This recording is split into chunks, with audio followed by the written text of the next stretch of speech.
Welcome to PDTV. Tirumala laddu ప్రసాదం అపవిత్రం జరిగింది అనేటువంటి వాదనల నేపథ్యంలో సుప్రీంకోర్టులో ఈరోజు విచారణ జరిగింది. ఈ సందర్భంలో సుప్రీంకోర్టు కొన్ని కీలకమైనటువంటి వ్యాఖ్యలు చేయడం జరిగింది. వీటి మీద మనతో విశ్లేషించడానికి వైఎస్ఆర్ కాంగ్రెస్ పార్టీ నేత మాదిరెడ్డి శ్రీనివాసరెడ్డి గారు మనతో ఉన్నారు. ఆయనతో మాట్లాడదాం. నమస్తే శ్రీనివాసరెడ్డి గారు.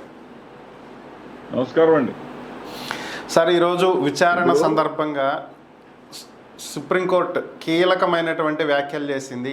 ఈ రిపోర్టు రెండో ఒపీనియన్ తీసుకున్నారా లేదా, మరి కల్తీ జరిగింది, అపవిత్రమైందని చెప్తున్నటువంటి లడ్డూని టెస్ట్కి పంపించారా లేదా, ఒకవేళ నెయ్యి వెనక్కి తిప్పి పంపించేసి ఉంటే అసలు అపవిత్రం జరిగింది అనటానికి ఆస్కారమే లేదు. మరి ఎటువంటి ఆధారాలు లేకుండా ఈ ఆరోపణలు ఎలా చేస్తారని ప్రశ్నించింది. మరి దీన్ని ఎలా చూడాలి మనం? ఆధారాలు లేకుండా లడ్డు కల్తీ జరిగిందని ఎలా చెప్తావు అనేది చంద్రబాబు నాయుడు గారిని ప్రశ్నించటమే కాదండి, శ్రీవారి భక్తుల మనోభావాలందరినీ కూడా, శ్రీవారి భక్తులలో ఉన్నటువంటి ఆందోళనలు, ఆంధ్రప్రదేశ్ రాష్ట్ర ప్రజల్లో ఉన్నటువంటి అనుమానాలను కూడా నివృత్తి చేసింది సుప్రీంకోర్టు వ్యాఖ్యల ద్వారా అని చెప్పాలి. ఎందుకంటే చాలా స్పష్టంగా సుప్రీంకోర్టు వాళ్ళు అడిగారు, ఒక ఏఆర్ డైరీ శాంపిల్సే మీరు ఎందుకు పంపించారు?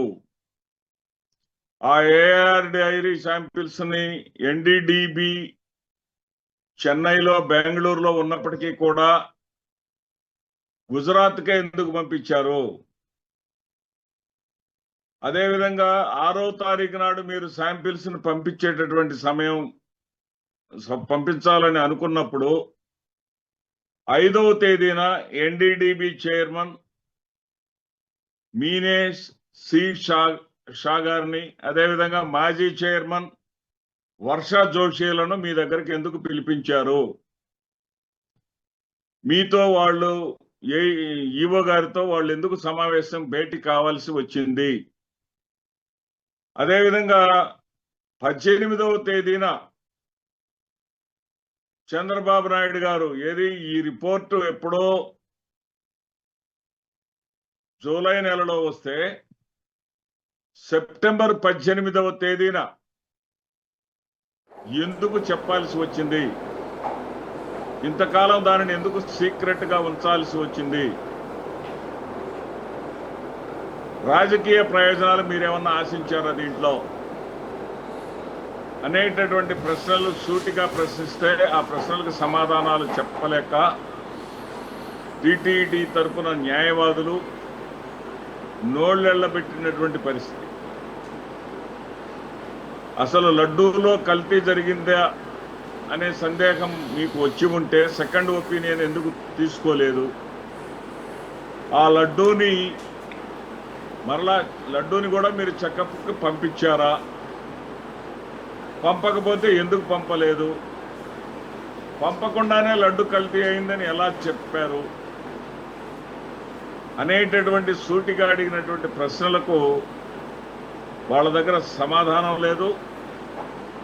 వాళ్ళ యొక్క రాజకీయ ప్రయోజనాలను ఆశించే ఈ పని చేశారనేటటువంటి విషయాన్ని కూడా గౌరవ సుప్రీంకోర్టు వారు గుర్తించారు. అందుకే దీనిని ఈ విషయంలో రేపు గురువారం నాడు తుది తీర్పు ఇవ్వబోయే సమయానికి కేంద్ర ప్రభుత్వ ఒపీనియన్ కూడా అడిగారు. కేంద్ర ప్రభుత్వ ఒపీనియన్ కూడా అడగటం జరిగింది. ఇక్కడ మనం కానీ ఆలోచిస్తే సందీప్ గారు, ప్రతిరోజు కూడా 15 టన్నుల నెయ్యి కావాలండి. ఓకే, దాదాపు సంవత్సరానికి 5,000 టన్నుల నెయ్యి కావాలండి.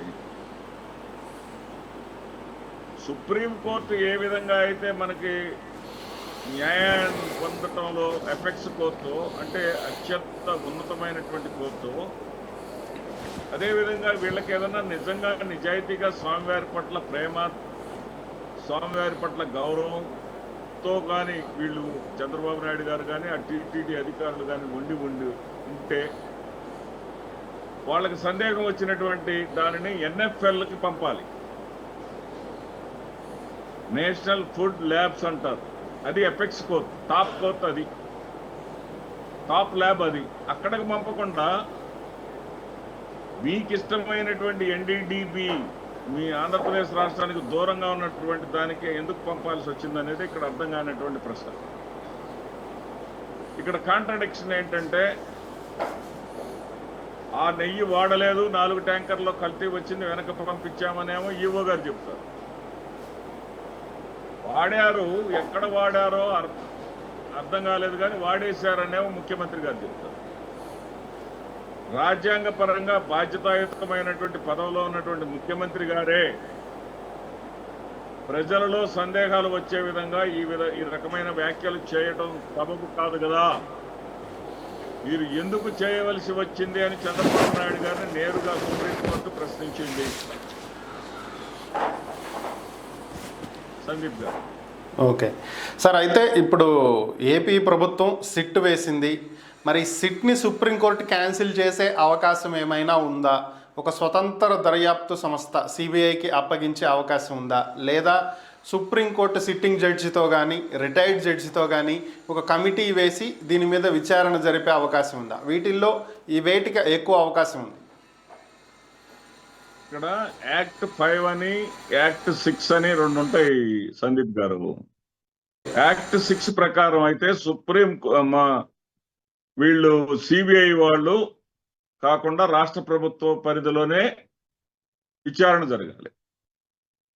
ఈ రాష్ట్ర ప్రభుత్వానికి లేదా చంద్రబాబు నాయుడు గారికి విచారణ అంటే యాక్ట్ 6ను ఉపయోగించుకునేటటువంటి స్వేచ్ఛ హక్కు అతనికి లేదు.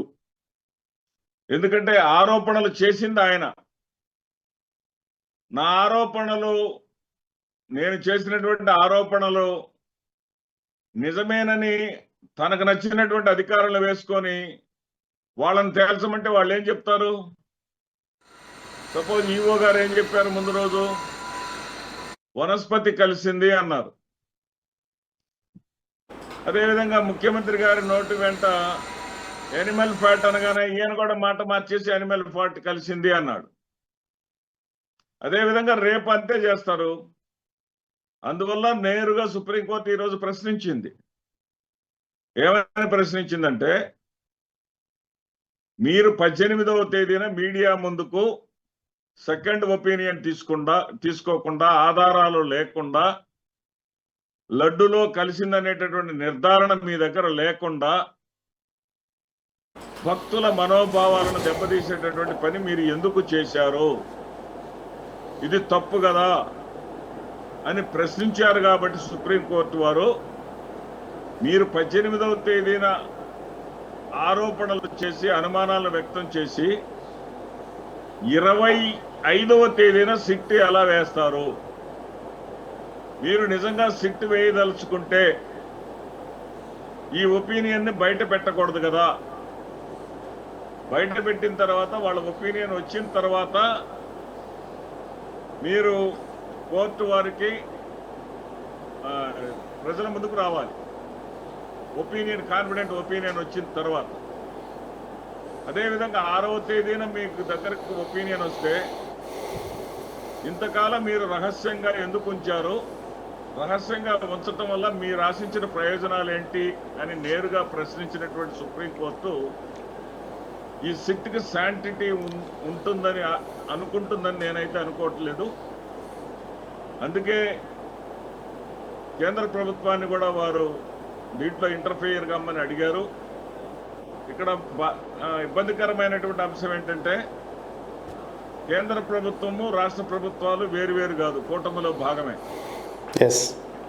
అందువల్ల వాళ్ళ చంద్రబాబు నాయుడు గారిని కాపాడుకోవడానికి మోడీ గారు ముందుకొస్తారా?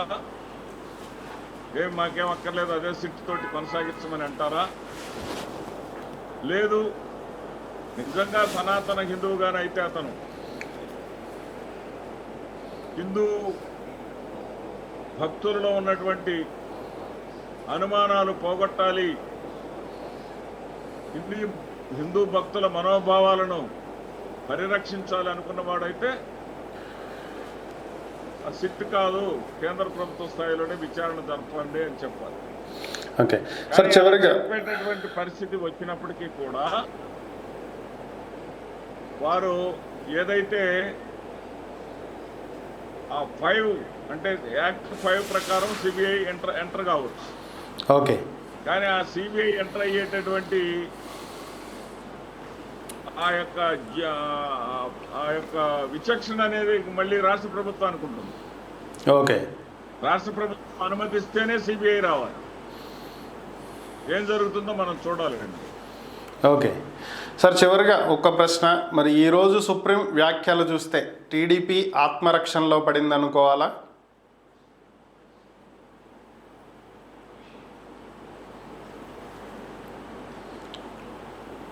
ఖచ్చితంగా ఆత్మరక్షణలో పడింది.